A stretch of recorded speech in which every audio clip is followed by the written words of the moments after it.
오늘 저희가 함께 볼 욥기 33장인데요. 32장부터 37장까지는 엘리후라는 인물의 변론이 기록되어져 있습니다. 이제 세 친구는 다 지나갔고 욥과 하나님 사이에서 욥과 세 친구들 사이에서 뭔가 좀 중재적인 역할을 할 수 있는 인물이 딱 등장하는데 그게 바로 엘리후라는 인물이에요. 욥이나 세 친구들보다 가장 나이가 어리죠. 이 엘리후가 등장해서 이제 32장부터 37장까지 막 변론을 합니다. 네 차례에 걸쳐서 변론을 하는데 오늘 저희가 본 이 33장은 바로 그의 첫 번째 변론이 되겠습니다. 자, 그러면 엘리후는 뭐라고 오늘 변론을 하는가? 그것을 여러분과 함께 좀 살펴보았으면 좋겠는데요. 자, 1절에 이렇게 시작하고 있습니다. 1절 말씀 우리 화면 보면서 한번 같이 읽겠습니다. 시작. 그런즉 욥이여 내 말을 들으며 내 모든 말에 귀를 기울이기를 원하노라. 아멘. 자, 엘리후가 뭐라고 시작을 합니까? 그런즉 욥이여 이렇게 이름을 부르면서 시작을 하고 있습니다. 여러분, 엘리후가 누구의 이름을 지금 부르고 있어요? 욥의 이름을 부르고 있어요. 세 친구들과 달리 엘리후는 욥이여라고 이름을 부르면서 이제 자신의 말을 시작을 합니다. 다른 친구들과는 달리 엘리후는 지금 욥의 이름을 부르며 욥을 남들과 구별되는 좀 고유한 존재로 인정을 하는 거죠. 여러분, 이름을 부르는 것은 어떤 의미가 있을까요? 이름은 한 사람의 고유성을 나타냅니다. 이게 굉장히 중요한 대목이라 이 말이죠. 제가 아내를 부를 때에 보통 슬아엄마 이렇게 부르죠. 근데 아내는 그걸 굉장히 싫어해요. 누군가의 엄마로 불리고 싶지 않은 거예요. 그냥 본인으로 불리고 싶은 거죠. 그래서 그 사람의 이름을 불러준다는 것은 굉장히 중요한 이야기인 거예요. 지금까지 세 친구는 욥을 향해서 한 번도 그의 이름을 부르지 않았습니다. 지금 근데 엘리후는 대화를 시작하면서 욥이여 이렇게 그의 이름을 불러주고 있다 이 말이죠.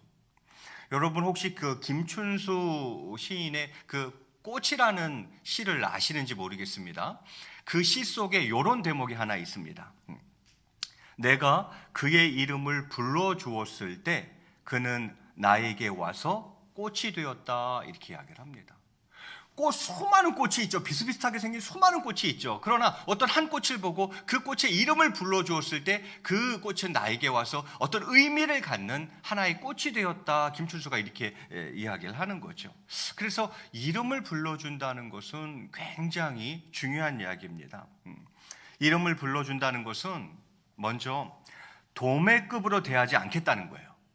뭐 다 어중이 떠중이 거기서 거기 뭐 이렇게 통째로 도매급으로 취급하지 않겠다는 거예요. 딱 그 한 사람의 이름을 불러준다는 것은 내가 그 사람을 대할 때에 그 사람을 도매급으로 그렇게 대하지 않겠다, 그렇게 취급하지 않겠다는 거죠. 그래서 딱 그 한 사람의 이름을 부르는 거죠. 또 귀하고 소중한 존재로 대하겠다는 의미가 그 속에 있죠. 누군가의 이름을 부르며 대화를 시작한 그 사람을 내가 귀하고 소중하게 대하겠다는 것이 그 행위 속에 담겨져 있는 것이고, 또 오직 당신에게만 상대에게만 그 사람에게만 집중하겠다는 의미가 그 속에 담겨져 있는 것이죠.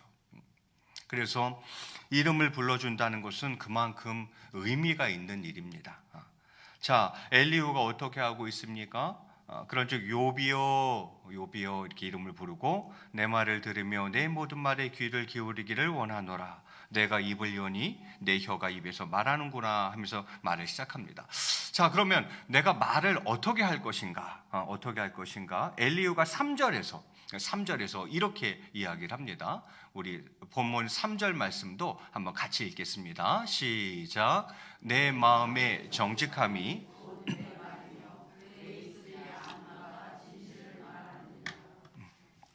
자, 엘리후가 무슨 단어를 쓰고 있어요?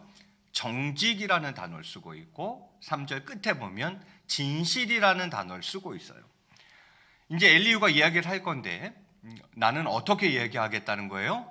정직하게 이야기하고 진실하게 이야기하겠다는 거예요. 거짓됨이 없이 진실하게 이야기하고 속이지 않고 정직하게 나는 앞으로 지금 이야기를 시작할 거다라고 이야기하는 거죠. 욥과 변론함에 있어서 어디까지나 정직한 마음과 진실된 자세로 임하겠다고 엘리후가 먼저 그렇게 이야기하면서 본인의 이야기를 시작하려고 그러는 거예요. 그러면서 하나님의 영이 나를 지으셨고 전능자의 기운이 나를 살리시느니라 이야기하면서 5절에는 또 이렇게 이야기합니다. 우리 5절도 한번 같이 읽겠습니다. 시작. 그대가 할 수 있거든 일어서서 내게 대답하고 내 말에 진술하라. 이것은 무슨 말입니까? 혹시 내가 이야기를 할 건데 그게 좀 부당하게 느껴져? 그러면 좋아, 언제든지 얘기하라는 거예요. 내가 이제 쭉쭉쭉 변론을 해나갈 건데 듣다가 욥 네가 저건 좀 부당한데 라고 생각되면 언제든지 나한테 얘기하라는 거죠. 그렇게 열어놓고 엘리후가 이야기를 시작하려고 하는 것이죠. 그러면서 오늘 6절과 7절에 저는 오늘 본문 가운데 가장 중요한 말씀이라고 생각이 되어지는데 한번 6절을 한번 제가 봉독해 올릴 테니까 욥이 지금 무슨 얘기를 하려고 그러는 건가 여러분 한번 잘 보시죠. 나와 그대가 하나님 앞에서 동일하니 나도 흙으로 지으심을 입었은즉 이렇게 이야기를 합니다. 당신과 내가 하나님 앞에서 뭐하다? 동일하다는 거예요. 동일하다. 나도 뭘로 지음받은 사람이다? 흙으로 지음받은 사람이다. 욥이 왜 이런 얘기를 할까요? 여러분, 사려 깊은 영적 조언을 위한 출발점은 모두가 인간이라는 것을 깨닫는 것입니다. 그래, 맞아. 너도 흙으로 지어졌고 나도 흙으로 지어졌어. 너도 인간이고 나도 인간일 뿐이야. 이런 자세가 대화에 있어서 굉장히 중요하다는 거죠. 어떤 누군가에게 조언을 하려고 합니다. 영적인 조언을 하려고 합니다. 사려 깊은 영적인 조언을 하려고 합니다. 그러면 그 출발점은 뭐가 돼야 되냐면 모두가 우리는 하나님 앞에서 동일하다, 동등하다, 그저 인간일 뿐이다라는 이러한 것을 깨닫고 시작하는 것이 중요하다 이 말이죠. 새 친구들은 안 그랬어요. 신비주의자에 좀 가까웠던 그 친구 엘리바스, 또 심판관 같은 느낌의 빌닷, 또 청교도적인 그 소발, 이게 세 친구죠. 그들은 기왓장으로 상처를 긁고 있는 욥에게 아무런 도움도 주지 못했습니다. 정말 고통스러워서 그 상처를 막 귀왓장으로 긁어야 했던 그 욥에게 그 세 친구들이 도움이 됐나요? 전혀 도움이 되지 않았다 이 말이죠. 여러분, 누군가 고난을 당할 때 우리들은 많은 충고를 합니다. 그러나 나 자신 역시 한 줌의 흙으로 지어진 존재라는 것을 기억하며 조언하고 있는가 하는 것이죠. 그래, 고난당한 저 사람이나 나나 다 흙으로 지어진 연약한 존재지. 하나님 앞에서는 다 동등하지, 동일하지. 그저 인간으로 피조된 존재들일 뿐이지. 이런 마음으로 접근을 하냐 이거죠. 엘리후는 지금 그렇게 접근하고 있는 거예요. 욥아, 나나 당신이나 하나님 앞에서 동일합니다. 동등합니다. 그저 나 역시도 흙으로 지음받은 존재일 뿐입니다. 이렇게 이야기를 하면서 자신의 변론을 시작하려고 그러는 거죠. 엘리후는 자신도 흙으로 지음받은 보잘것없는 존재에 불과함을 말하고 있습니다. 자기 역시 욥과 같이 하나님의 피조된 하나의 그 인간일 뿐이라고, 하나님 앞에서 동등한 피조물이라고 밝히고 있습니다. 그러니 뭐 하자는 거예요? 더욱 허심탄회하게 얘기하자는 거예요. 나와 너는 같아. 너와 나는 동일하고 동등해. 그저 다 흙으로 지음받은 존재 아니야? 너도 피조물, 나도 피조물. 하나님 앞에서 그저 피조물에 불과하잖아. 그러니 우리 한번 허심탄회하게 이야기 나눠보자. 이렇게 지금 엘리후가 접근을 하고 있는 것이죠. 그러면서 7절에 이렇게 이야기합니다. 오늘 마지막 말씀인데요. 우리 7절 한번 같이 읽겠습니다. 시작. 내 위엄으로는 그대를 두렵게 하지 못하고 내 손으로는 그대를 누르지 못하느니라. 무슨 말입니까? 욥의 세 친구는 엄정한 판결자와 같은 아주 고압적인 자세로 고난 중에 있는 욥의 잘못만을 지적했었죠. 세 친구가 거의 그랬어요. 엘리바스, 빌다, 소발이 다 무슨 판결자처럼 본인이 무슨 엄정한 판결자와 같은 그런 고압적인 자세로 그 고난 중에 있는 욥의 잘못만을 지적했었다라는 거죠. 그런데 지금 엘리후는 뭐라 그럽니까? 내 위엄으로는 그대를 두렵게 하지 못하고 내 손으로는 그대를 누르지 못하느니라. 즉 위엄이나 권세로 누를 생각이 추호도 없다는 거예요. 나는 욥아, 너를 무슨 내 위엄이나 내 권세로 너를 그렇게 눌러버릴 그런 생각 단 하나도 없어. 추호도 그런 생각 없어. 그러니 우리 한번 허심탄회하게 이야기해보자. 지금 이렇게 엘리후가 욥에게 이야기하고 있는 것이죠.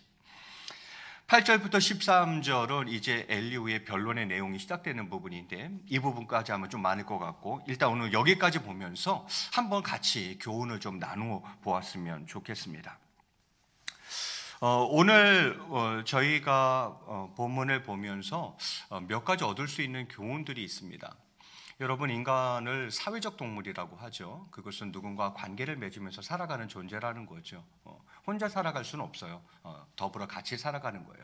그러다 보면 서로 간의 관계가 필요하고 또 그 관계를 위해서는 대화라는 것이 필요합니다. 그래서 잘 살아가는 방법 중에 하나는 대화를 잘하는 것이 굉장히 중요하다는 거죠. 내가 홀로 살아가면 대화를 잘하거나 말거나 그게 아무 필요가 없어요. 그런데 인간이라는 건 사회적 동물이기 때문에 관계를 맺으며 살아가고 관계를 위해서는 대화가 필요하고 그럼 잘 살려면 이 대화를 잘하는 것이 굉장히 중요한 존재가 바로 인간이라는 존재다라는 거죠. 오늘 엘리후의 모습을 보면서 우리는 대화에 있어서 중요한 몇 가지 것들을 캐치할 수 있습니다. 자, 그 첫 번째는 무엇입니까? 이름을 불러주는 거예요. 그 사람의 이름을 불러주는 거예요. 이름을 불러준다는 건 어떤 의미가 있다고 했습니까? 내가 당신을 많은 사람들과 똑같이 그렇게 도매급으로 취급하거나 그렇게 대하지 않겠다는 거죠. 딱 길동아 이렇게 이름을 불러주는 것은 그런 의미가 있다 그랬죠. 또 귀하고 소중한 존재로 대하겠다는 의미가 그 속에 담겨져 있고 또 오직 너에게만 내가 집중하겠다는 의미가 그 속에 담겨져 있다 이 말이죠. 그래서 참 이름을 불러주는 것이 굉장히 중요하다. 사람은 다 똑같은 마음이에요. 내가 그냥 다른 사람들과 똑같이 그냥 도매급으로 취급되는 것을 좋아할 사람은 아무도 없어요. 나는 좀 그 사람에게 있어서만큼은 내가 의미 있고 뭔가 가치 있고 소중한 존재로 여김받고 싶지 그냥 모든 사람과 다 똑같이 그냥 그렇게 대함을 받고 싶은 사람은 아무도 없죠. 그래서 이름을 불러주는 것이 너무너무 중요하다 이런 말인 거죠. 그러면 두 번째 또 어떤 것을 우리가 배울 수 있습니까? 금방 저희가 본문을 통해서 보았던 6절과 7절을 통해서 동등한 입장이라는 것에 대해서 우리는 잘 한번 생각해 보아야 합니다. 동등한 입장, 대등한 입장에서 대화하는 게 필요하다라는 거죠. 여러분 어떠십니까? 누군가 대화할 때 나는 동등한 입장, 대등한 입장에서 대화합니까? 그래, 맞아. 너나 나나 인간이잖아. 너나 나나 죄인이잖아. 너나 나나 한 줌 흙으로 지어진 존재일 뿐이잖아. 그러니 우리의 높고 낮음이 어디 있어? 우리 한번 허심탄회하게 이야기하자. 이렇게 접근을 하냐는 거죠. 그렇지 않을 때가 많다는 거예요. 의외로 우리가 그렇지 않을 때가 많다는 거예요. 나는 동등하게 동등한 입장에서 대등한 입장에서 대화한다고 하지만 상대는 전혀 그렇게 느끼지 않을 수 있다는 거죠. 내가 높은 위치에서 낮은 사람을 대하듯 대화할 수 있다는 거예요. 어떤 것이 우리를 높은 위치에다 올려놓습니까? 여러 가지가 있죠. 첫 번째, 나이. 그래도 내가 나이가 많은 사람인데 저것 봐라. 내가 더 나이 많은 사람인데. 그러면 벌써 동등한 입장이나 대등한 입장에서의 대화가 안 되는 거예요. 야, 그래도 배웠어도 내가 조금 더 많이 배웠는데 저것 봐라. 절대 동등한 대등한 입장에서의 대화가 안 된다는 거죠. 야, 그래도 내가 신앙생활을 너보다 해도 몇 년을 더 했는데 절대 동등한 입장에서 좋은 대화들이 안 된다는 거죠. 여러분, 대화가 잘 되는 경우를 가만히 보면 주로 어떨 때 대화가 잘 되든가요? 친구끼리, 나이가 엇비슷한 사람끼리 대화가 잘 되는 걸 우리가 알 수 있어요. 왜 그럴까요? 동등하기 때문이에요. 동등하기 때문에 친구들끼리 대화는 참 잘 되는 거죠. 일단은 나이가 같다는 것, 거기서 동등하고 대등한 입장에서 대화가 되니까 뭐 우리 애들도 보면 친구들끼리 별의별 얘기 다 해요. 왜? 대등하니까. 동등하니까 대화가 잘 되는 거야. 그런데 엄마 아빠랑은 대화가 안 돼. 왜 그럴까요? 엄마 아빠는 나이가 많잖아. 그래서 우리는 동등하고 대등하게 대화한다고 생각했는데 대화하는 상대방 입장에서는 이미 고압적인 거예요. 그래서 아이들 표현대로라면 우리는 그들에게 뭐가 되는 거예요? 꼰대가 되는 거예요. 그래서 꼰대가 되는 거예요. 꼰대가 되는 거예요. 다른 게 꼰대가 아니에요. 이거 우리 잘 생각해 봐야 됩니다. 내가 누군가와 대화하는데 처음에 대화를 했어요. 그 다음부터 안 찾아와. 나랑 대화를 안 하려고 그래.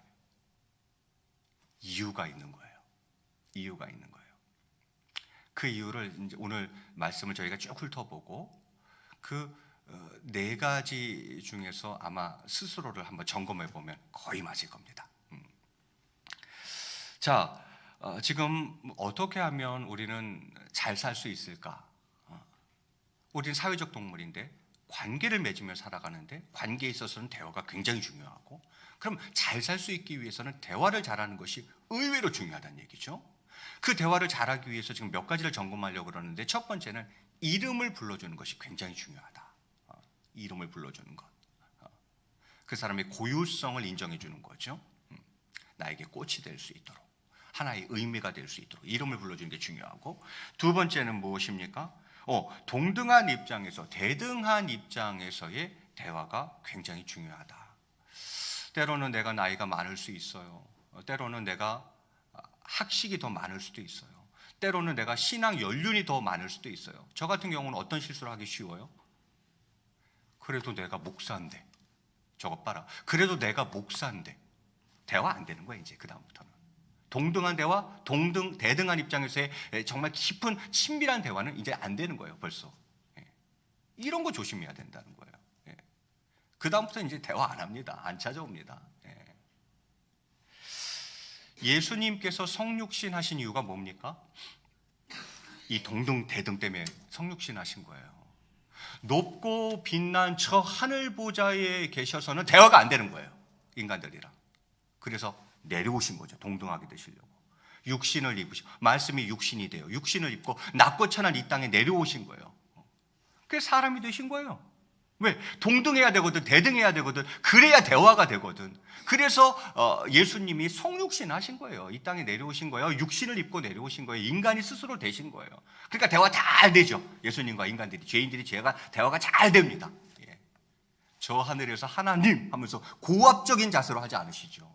예수님이 육신을 입고 이 땅에 오셔서 낮고 천한 이 땅 가운데에 인간의 몸을 입으시고 오셔서 대등하게, 동등하게 그들과 대화하시더라라는 거죠.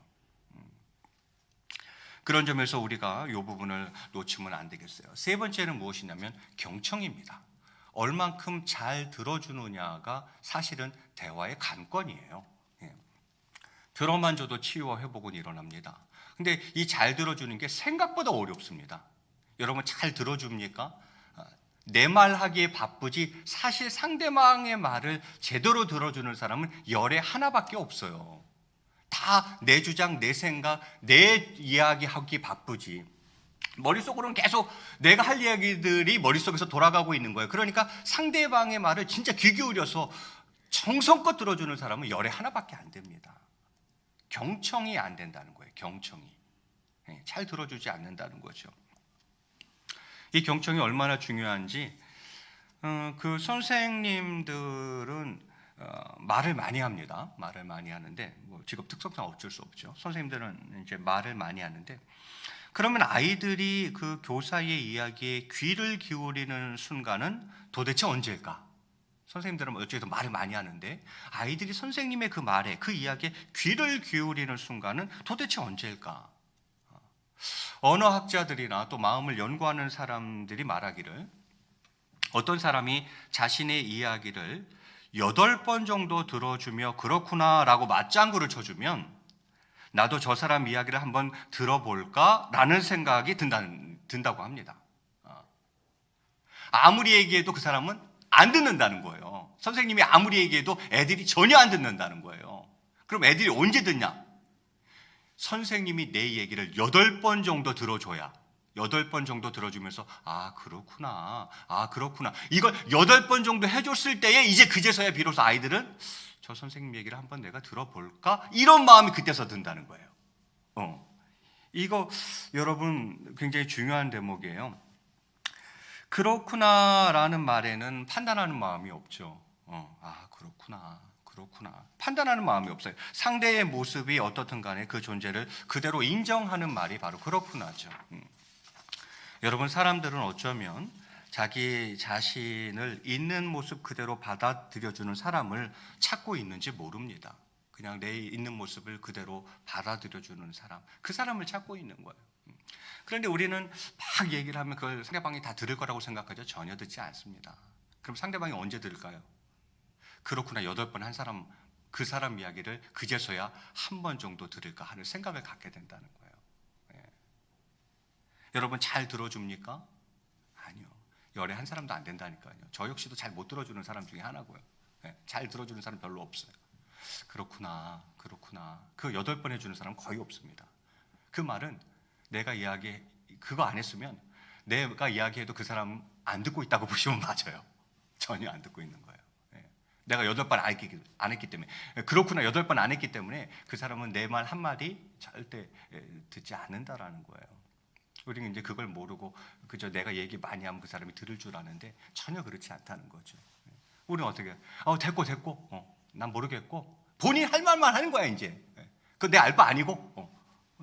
그래 이게 경청이 안 되는데 이게 대화가 되냐 이 말이죠. 난 당신 얘기 들을 생각 없다는 거죠. 그저 그냥 내 얘기만 해버리겠다는 거죠. 대화 안 되죠. 그 다음부터는 그 사람 절대 안 찾아옵니다. 다시는 그 사람과 대화하지 않으려고 합니다. 왜요? 경청이 안 되기 때문에. 우리가 이걸 모르고 있어요. 여러분, 대화는 상호간에, 쌍방간에 이루어져야지 내 할 말 다 했다고 대화를 한 게 아닙니다.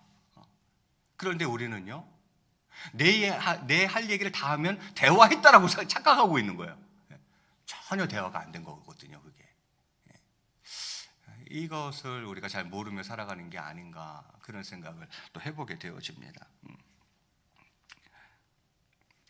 마지막 한 가지는 무엇입니까? 오늘 3절에 있던 내용이죠. 3절에 있던 내용. 내 마음의 정직함이 곧 내 말이며 내 입술이 아는 바가 진실을 말하느니라. 정직과 진실로 말하는 것이 마지막으로 필요하다라는 거죠. 사실 그 경청도 가만히 보면 예수님도 굉장히 경청을 잘하셨죠. 경청을 잘하셨죠. 우물가의 그 사마리아 여인과의 그 대화 내용을 보면 예수님이 굳이 그럴 필요가 있을까 싶을 정도로 그 여인의 이야기를 다 들어줍니다. 다 들어주고 깊이 이해해주고, 그리고 나니까 예수님이 한마디 하니까 그 말이 먹히는 거죠. 왜요? 그 전에 이미 예수님이 그렇구나, 네가 얼마나 힘들었을까, 그렇구나로 반응을 했고, 그것을 경청, 귀 기울여서 잘 들어준 후에 그 마음을 깊이 헤아려주고 예수님은 그냥 딱 한마디 던졌어요. 근데 여인 가운데는 변화의 역사가 일어나기 시작하죠. 이 경청이 그렇게 중요하다는 것을 우리가 절대 놓쳐서는 안 되겠습니다. 상담을 공부하시는 분들은 다 알고 있어요. 상담의 90%는 뭡니까? 경청이에요. 그냥 환자가 찾아왔어요. 의사가 말 많이 할 것 같죠? 절대 그렇지 않습니다. 그저 들어주는 거예요. 90은 들어주고 많이 이야기해야 10% 얘기하는 거예요. 그러니까 10시간이면 9시간 들어주고 1시간 정도 얘기하는 거예요. 10분이면 9분 정도 환자의 이야기, 내담자의 그 상담을 요청한 그 사람의 이야기를 9분 정도 들어주고 내 얘기는 딱 1분 하는 거예요. 이게 상담이거든요. 근데 그게 성경적 상담이 맞아요. 왜냐하면 예수님도 그렇게 하시거든요. 보면 야, 굳이 저 미천한 여자가 제절거리는 거 저걸 굳이 들어주고 앉아있을 필요가 있을까? 아니요. 그걸 다 들어줍니다. 다 들어주고 그 마음을 깊이 헤아려 주는 거예요. 아, 그렇구나. 그랬구나. 그리고 딱 한마디 던지는 거예요. 근데 여자는 변화가 일어나고 치유와 회복의 역사가 일어나는 거죠. 우리는 말을 많이 하면 그 사람이 치유되고 회복되고 내 조언과 이런 어드바이스를 막 수용해서 뭔가 변화가 일어날 거라고 생각하지만 절대 착각이라는 거죠. 그렇지 않습니다.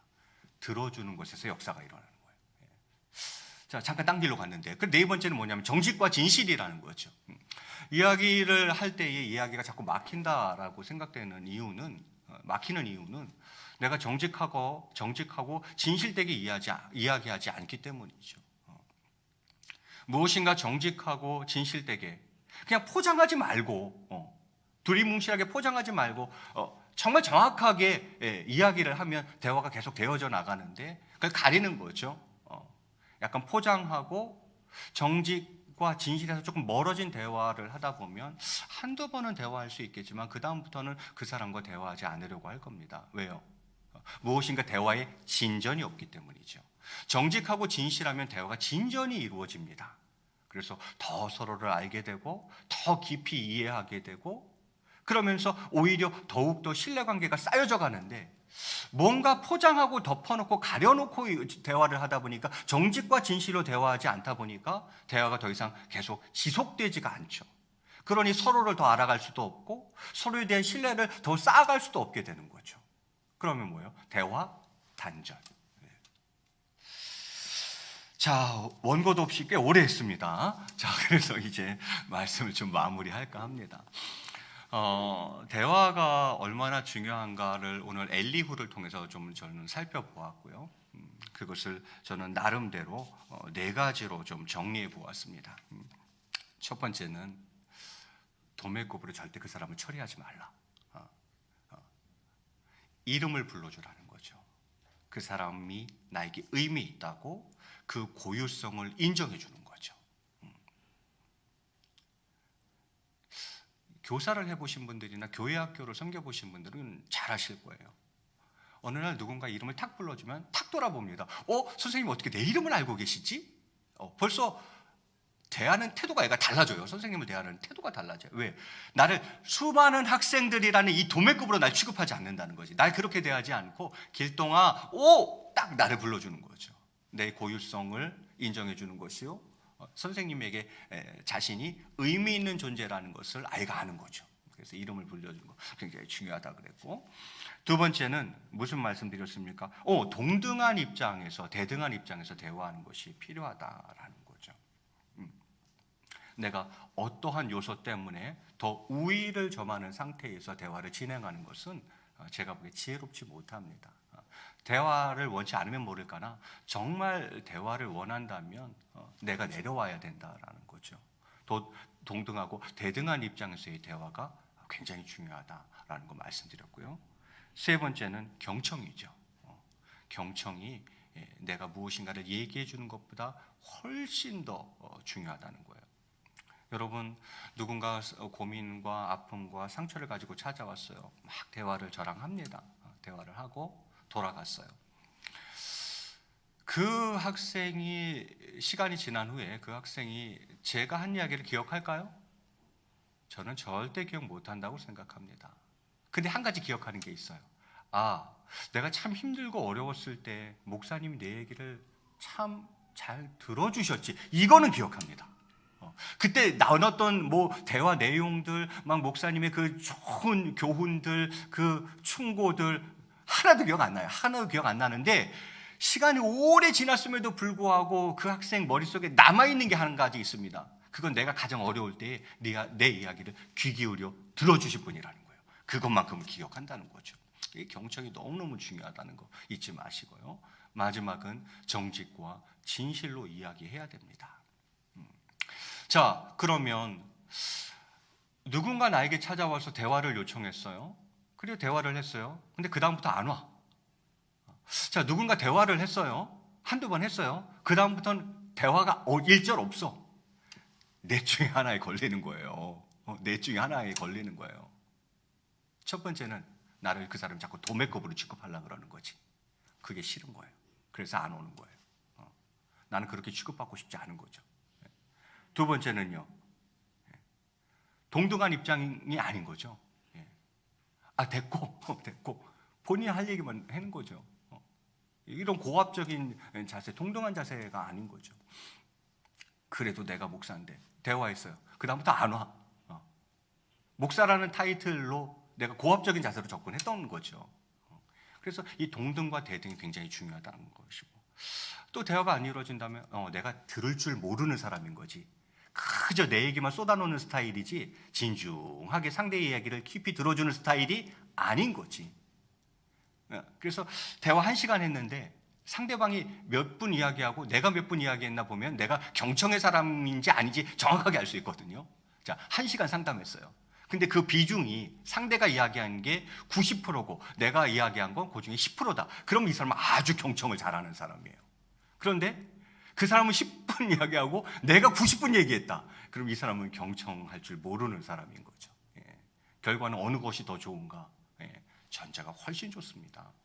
잘 들어준 게 훨씬 결과면에서 좋아요. 마지막 한 가지. 이 사람이 안 오네. 한 번 왔더니 그 다음부터 안 오네. 그것은 내가 정말 정직하게 이야기했나, 진실하게 이야기했나, 포장하거나 돌려 말하지 않았나 잘 생각해 봐야 되는 거예요. 말씀을 맺을까 합니다. 오늘 설교 제목을 제가 평안할 때와 고난당할 때 이렇게 잡아보았습니다. 이유는 뭐냐면, 평안할 때는 괜찮아요. 평안할 때는 아무렇지 않아요. 괜찮아요. 그런데 고난당할 때 말이죠. 고난당할 때는 좋은 대화자가 꼭 필요합니다. 좋은 대화자가 꼭 필요해요. 저는 오늘 이 시간 여러분이, 또 저와 여러분이 좋은 대화자가 될 수 있기를 소망합니다. 그것을 위해서 제가 오늘 무려 4가지나 말씀드렸습니다. 이것을 한번 집에 가셔서 잘 곱씹어 보시고 저와 여러분이 좋은 대화자가 되어서 고난에 처한 사람들을 잘 위로하고 격려하고 세워줄 수 있는 그런 좋은 대화자 되시기를 주의 이름으로 간절히 축원드리겠습니다.